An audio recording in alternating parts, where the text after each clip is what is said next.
Bismillahirrahmanirrahim.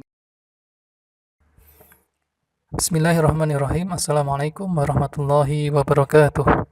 Pada bagian ini saya akan menjelaskan tentang hak-hak terhadap harta peninggalan. Seseorang yang sudah meninggal atau biasa disebut dengan pewaris, ini harta yang ditinggalkan ini tidak serta-merta menjadi harta waris atau harta yang bisa dibagikan kepada para ahli warisnya yang berhak menerima. Tetapi di sana ada beberapa hak yang harus ditunaikan terlebih dahulu. Hak-hak yang terkait dengan harta peninggalan ini apa saja? Yang pertama adalah perawatan jenazah atau tajhiz. Proses perawatan jenazah ini adalah proses yang paling pertama ketika seseorang itu meninggal dunia. Maka tentu perawatan ini membutuhkan biaya. Ya, perawatan jenazah ini memerlukan biaya dan biaya itu diambilkan dari harta peninggalan si mayit. Ya. Kemudian setelah perawatan jenazah selesai, ada hak lagi yang harus ditunaikan, yaitu melunasi hutang pewaris. Seandainya pewaris ini memiliki hutang, ya, maka hutang ini harus terlebih dahulu dibayarkan daripada membagi harta kepada para ahli waris. Nah, hutang ini ada dua macam.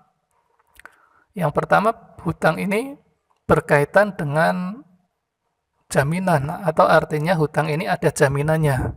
Misalkan hutang di bank, kemudian jaminannya itu sertifikat tanah, atau sertifikat rumah, atau yang lainnya. Yang penting ada jaminan di sana. Kemudian yang kedua, hutang tanpa jaminan. Maka ketika ada dua hutang ini, maka yang didahulukan adalah melunasi hutang yang ada jaminannya. Jadi yang ada kaitannya dengan harta peninggalan, yaitu jaminan itu, maka hutangnya harus dilunasi terlebih dahulu. Kemudian setelah itu dilunasi, maka hutang yang tanpa jaminan baru dilunasi setelahnya. Nah, setelah hutang ini dilunasi atau dibayarkan, maka kewajiban yang selanjutnya adalah menunaikan wasiat. Ya, menunaikan wasiat. Jika si pewaris ini atau si mayit ini meninggalkan wasiat. Ya.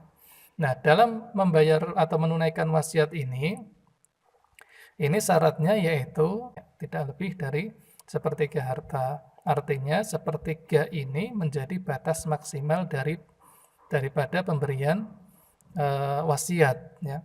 Itu syarat yang pertama. Yang kedua, wasiat ini tidak boleh diberikan kepada ahli waris. Maka wasiat hanya diperbolehkan kepada bukan ahli waris. Ya, di sini maka di dalam penunaian wasiat ini ada catatan, yaitu wasiat itu tidak lebih dari sepertiga dan diberikan kepada selain ahli waris. Nah, kemudian setelah hak-hak ini ditunaikan, yaitu ada perawatan jenazah, kemudian melunasi hutang, kemudian menunaikan wasiat. Nah, selanjutnya yang terakhir adalah waris, ya. Artinya sisa dari harta tadi yang sudah diambil, ya, dalam perawatan jenazah, melunasi hutang dan wasiat, maka sisa hartanya ini menjadi harta waris yang dibagikan kepada para ahli warisnya yang berhak untuk menerima. Nah, di sini jadi intinya adalah ada beberapa proses, ya. Ada beberapa proses yang dilakukan sebelum adanya proses pembagian harta waris, gitu ya. Dan itu merupakan kewajiban yang terkait dengan harta peninggalan.